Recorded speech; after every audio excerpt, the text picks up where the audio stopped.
tiedossa. No niin, hyvä. Katsotaanpa onnistuuko nyt. Kyllä meillä jo mursketta tulee, mutta siinä pitää tosiaan olla kitka mahdollisimman pienenä tuossa remmissä ja remmin kireys sopiva. Ja sillä tuolla pienellä pyörällä säädetään tuota kireyttä. Nyt ne leuat irtosi toisistaan. Ja nyt pitää jälleen kiristää tuota.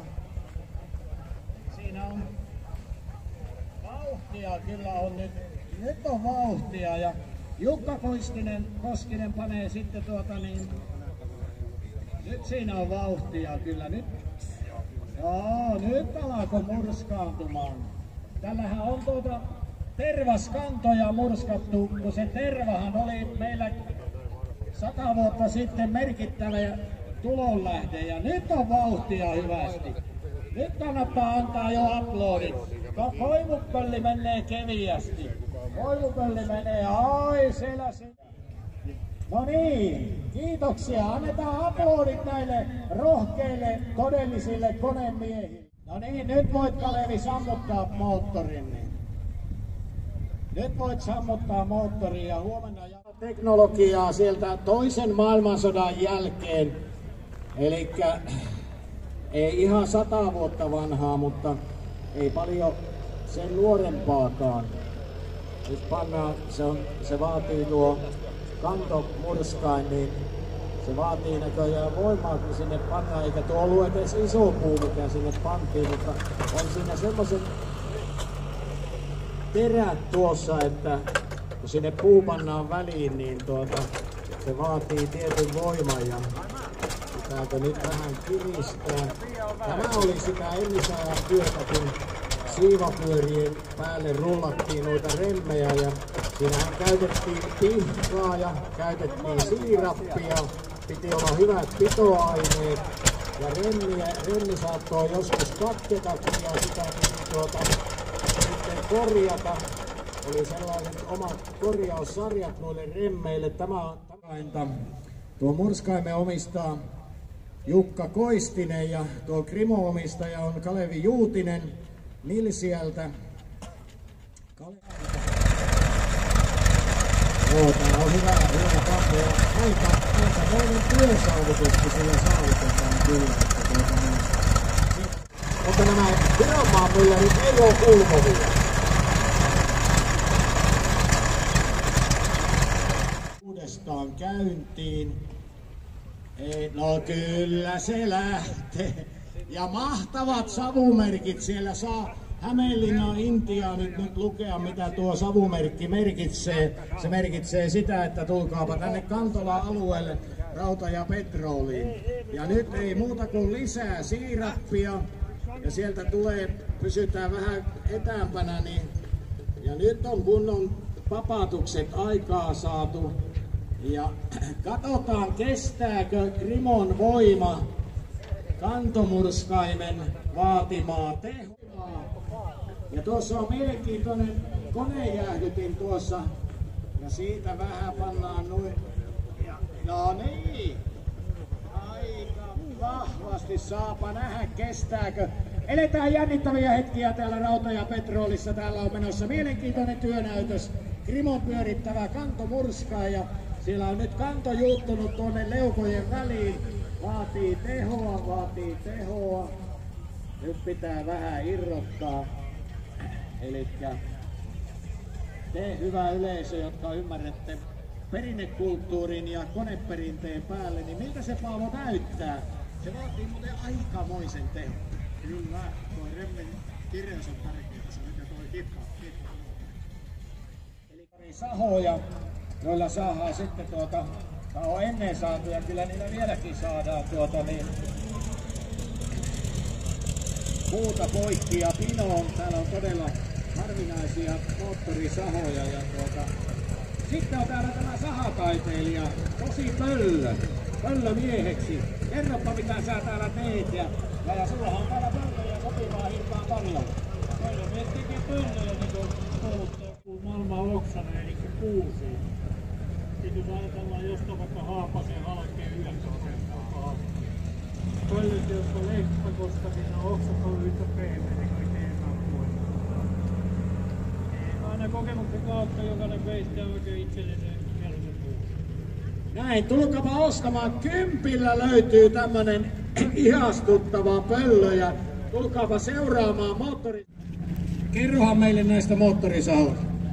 Mitähän mä tässä ihan lähellä tähän. Sitten on tämmönen vähän vanhempi Rinko-merkkinen vuodelta 30 oleva 2 miehen saha. Tää on ihan ensimmäisiä polttomoottorikäyttöisiä sarjavalmistettuja moottorisahoja, mitä maailmassa on. Steel ja Dolmari on toiminut tämän Rinkon jälleenmyyjinä ennen kuin rupesi omia sahojaan suunnittelemaan. On semmonen aika harvinainen laite. Tätä mallia Saksasta löytyy toinen samanlainen, tämän tiedon mukaan, että enempiä ei ole. Tässä on tämmönen englantilainen Danar-merkkinen saha. Tämän edeltäjämalli oli 1 miehen saha, mutta sodan aikana sitä kutsuttiin 1 naisen sahasta, joka on naistyöväkeä. 20 kiloa painava saha, niin sitä kutsuttiin 1 naisen saha. Sitten tässä oli Homeliten XL12, niin aamulla tuolta Rompettorilta kaivoin, ja ne siitä menee Pukkilaan yhdelle keräilijälle, mikä näitä keräilee. Se oli ensimmäinen tämmöinen kevyt saha, mikä tuli 63 markkinoille. Mutta onko mitään muuta hyvää siinä ollut, mutta kevyt se on. Sitten tässä on tällainen Valmetin valmistama Itamerkkinen sähkösaha. Näitä myytiin Neuvostoliittoon sotakorvauksena 1000 kappaleen Suomeen. Muutama jäänyt. Kotimaista valmistetta. Tuossa on tuo Pyry sinivalkoinen valkokoneesta valmistama saha. Rauta teki termiittiä, nättiä keltaista sahaa. Ei niitä kyllä pitkään eikä montaa kappaletta tullut. Keräilijöille tuli hyviä keräilykappaleita, että joo. Sitten on tässä päässä Titani 30 ensimmäisiä kansainvälisiä Kanadalaisia valmistettu.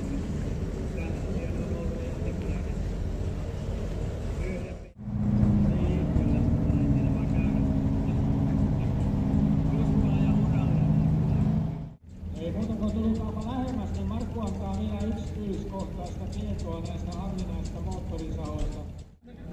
Ja nyt tulkaa katsomaan, miten Markku tekee noita, ei kun Pekka tekee noita. Niin. Käynnistää ensin tuon Dolmarin. No niin, se on metsän hiljaisin sahaa.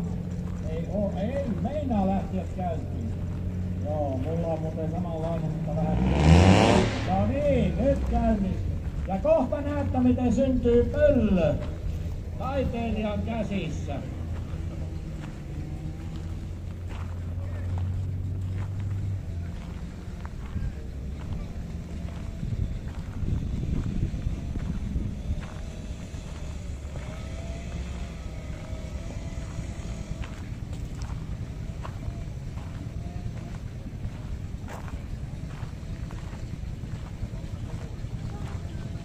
Ja näin täällä puuosastolla tässä rantakoilikon vieressä, niin täällä on tosiaan Pöllö-Pekka, joka tekee noita pöllöjä. Niitä saa ostaa ja 10 saa 1 ja tarjouksena niin 30 3. Se on erikoistarjous ja kannattaa tulla katsomaan ja ostamaan. Ja siellä Pöllö-Pekka antaa nyt näytöstä, miten niitä pöllöjä syntyy. Sitten mennään.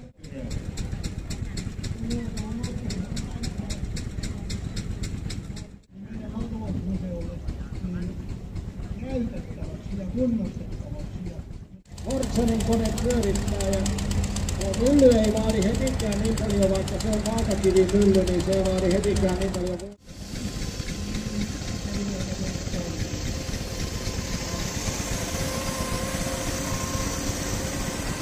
Kiitoksia Markku Lintola ja nyt niin... Nyt ei yritäkään käynyt. Lähtihän se!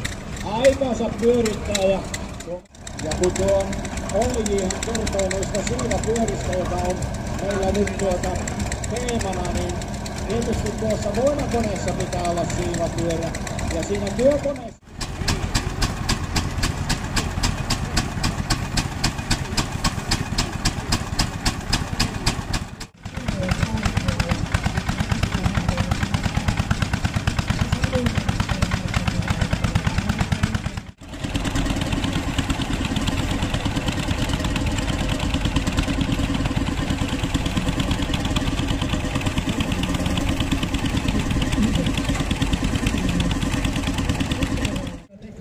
tuntemusta ja ennen kaikkea perinnetekniikan tuntemusta. Sammutetaan pojat ja lähdetään jauhamaan niitä jauhoja.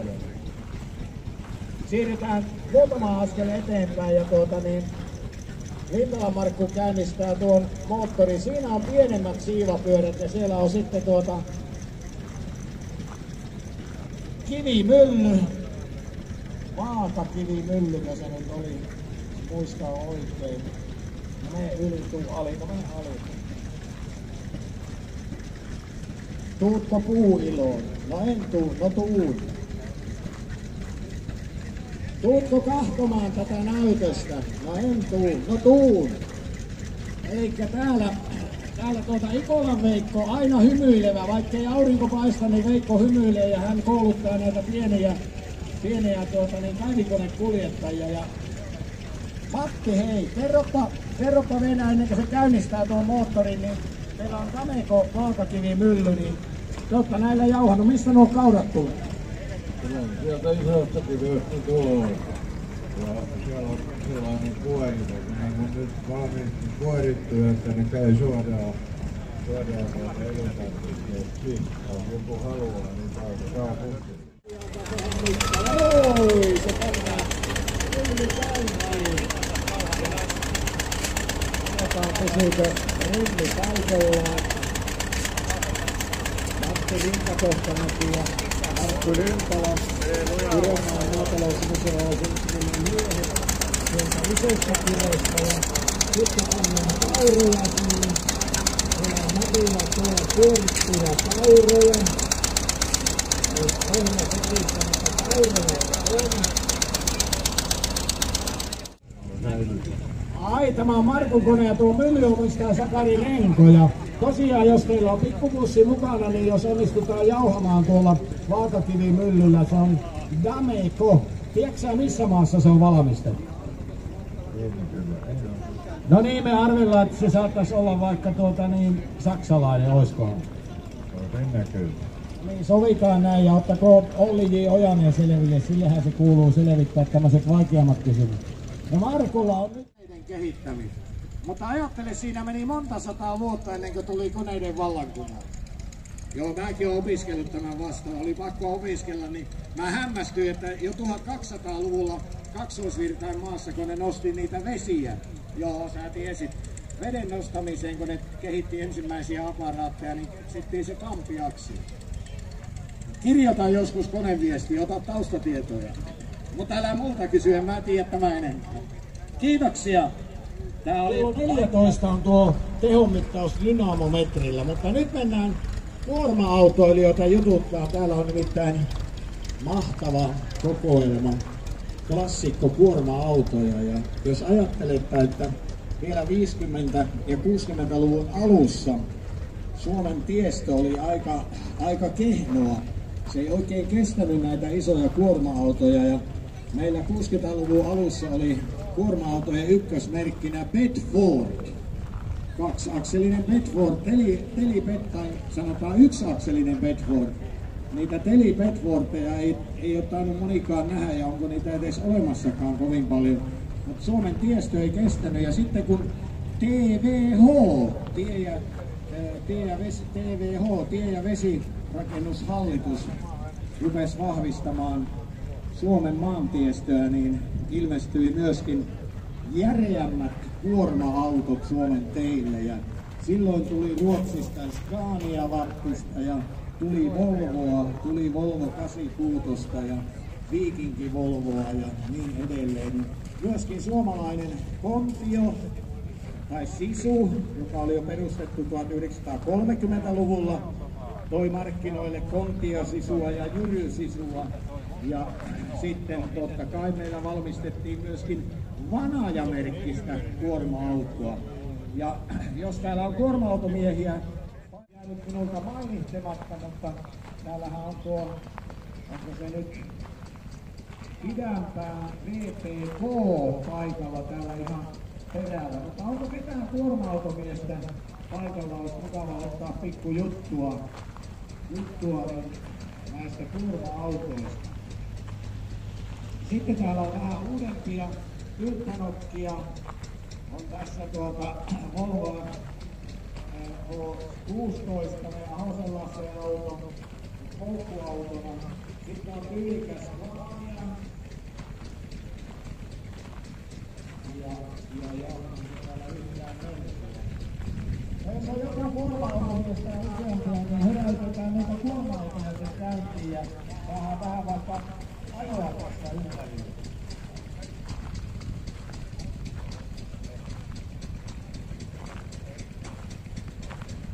No niin, onhan täällä Saalaskymmikon Mersinä löytyy. Nimittäin 60-luvun alussa niitä Mersiä rupesi tulee kuorma-autoja ja aluksi ne oli pitkänokkaisia ja sitten oli näitä pitkänokkaisia ja täällä on tosiaan yksi Mersukin paikalla. Joo, 15-13 pieninen omistaa ja se on ihan patinoituneessa kunnossa vielä. Mutta nyt jos kuorma-automiehet kuulette, niin tulkaa käynnistämään muutamat kuorma-autolla.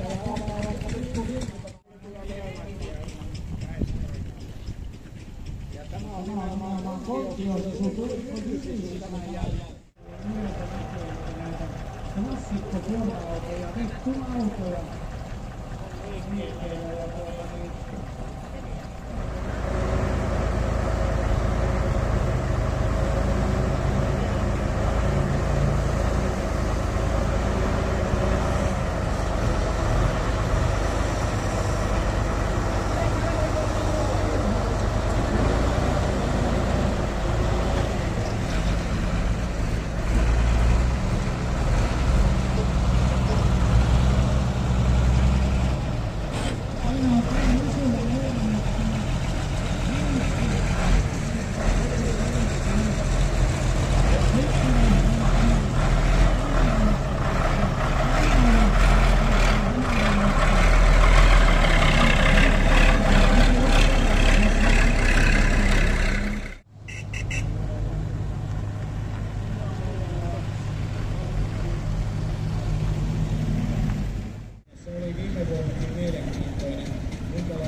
Nykytraktoreista tai vanhemmista ennen kaikkea.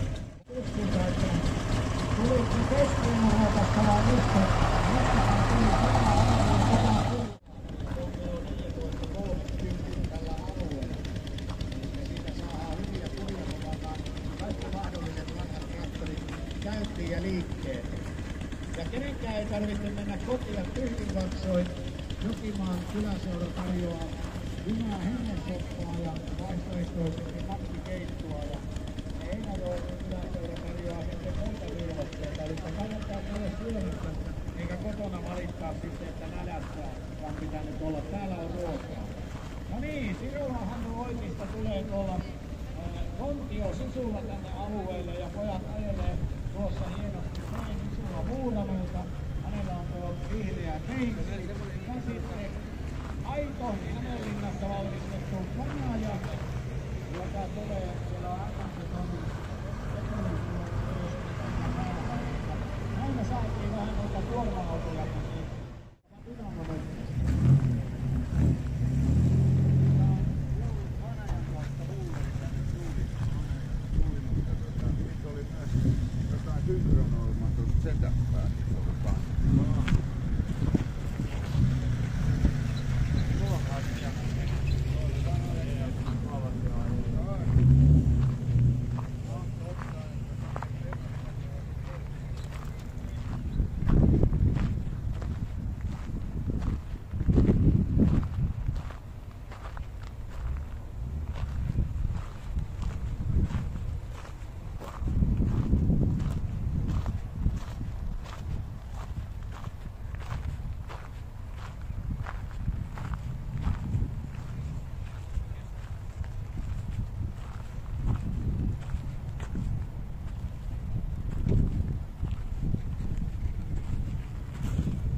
kuulitte tuolta puolella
ajettua, niin kokeillaan tuolla täällä rantakoirin lähettyvillä, missä on näitä työnäytösalueita.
Vuosimalli oli muistaakseni 5-8 tai 9. Ja kuka tämä omistaa? Kuka se omistaa? Antti, Jokela Antin Rengosta tulee ja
Antti, hei, 37 hevosvoimaa tässä Reutsissa vuosimallia 58.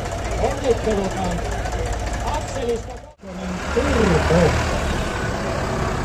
Turbohan Turbo. Jalkani Turbo.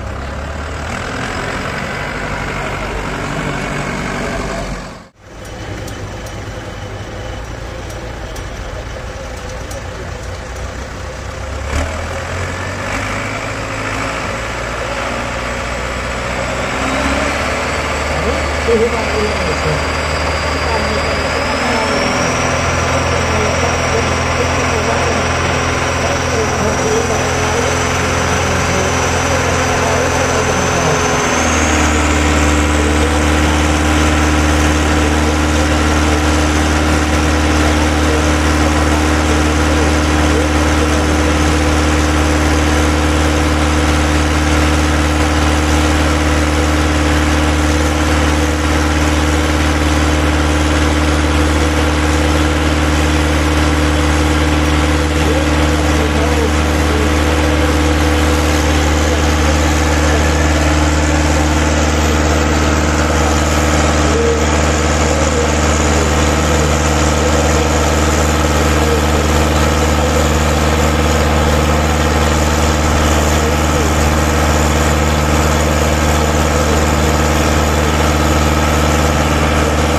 66 hevosvoimaa.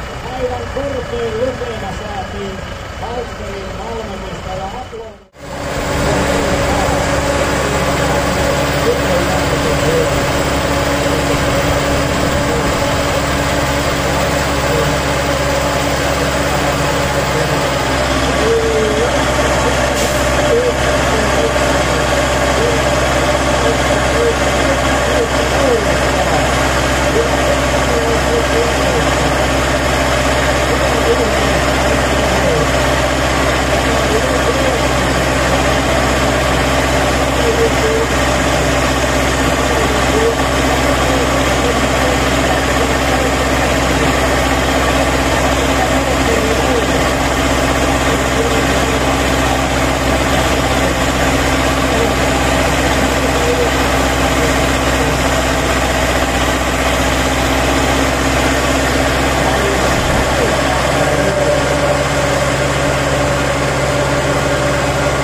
Kaksi hevosvoimaa ulosoton kautta löytyy Kolarukselta.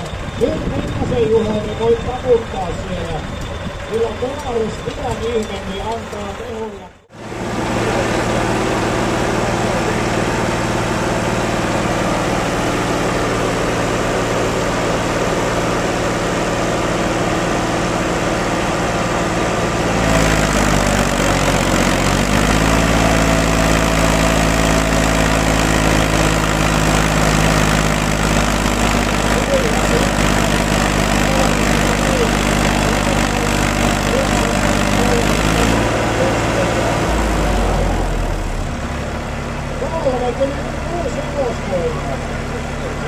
Sillä pitäisi olla iso malli, jos olisi yksikköhevosia.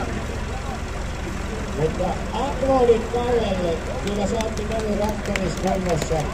Se on melkein jo uusi, niin varmaan uudistetaan.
niin, hyvä yleisö.